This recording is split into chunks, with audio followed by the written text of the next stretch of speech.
ఎండి కేవర్ చలనచిత్రం. ఇదే మా Bobbili station, railway station. ఎలా ఉంది చెప్పండి. ఓయ్ తాత లేకు.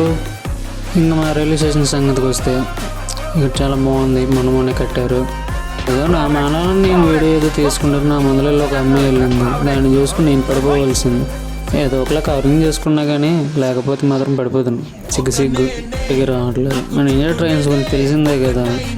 ఏ ట్రైన్ ఎప్పుడు టైంకి రాదు. ఏంటో మన ఇండియాలో ఉన్న కల్చర్ అటువంటిదిలే. మనం ఏం చేస్తాం, వెయిట్ చేసాం చాలా టైంకి. ట్రైన్ వచ్చింది కాబట్టి మనం ట్రైన్లోకి ఎగిపోయిన తర్వాత ఒక చిన్న క్లిప్ తీసుకోవాల్సింది తీసుకున్నాం.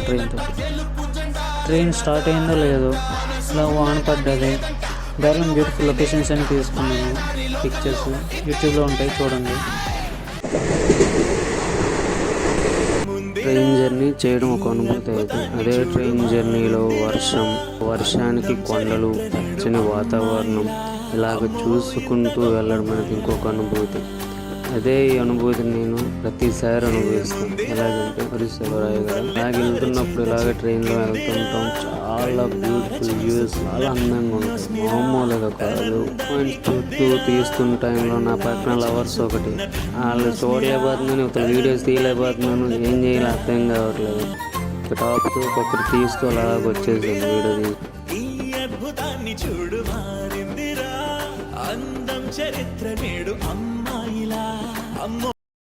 రాయగడ వచ్చేసాను, కానీ అయినా ఇంకా వర్షం పడుతూనే ఉన్నది. ఇంకా చూడండి ఇంకా ఎలా పడుతుంది వర్షం. ఇక్కడ ఆటోలు అన్నీ ఎలా ఉన్నాయి. మనుషులు కూడా ఎవరు లేరు ఎక్కువ మంది.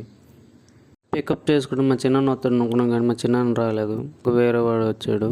వాడితో వరే అమ్మాయిలు చూడకరా, ఫస్ట్ ఆఫ్ ఆల్ రోడ్డుని చూడరా. ఎండి కేవర్ చలనచిత్రం.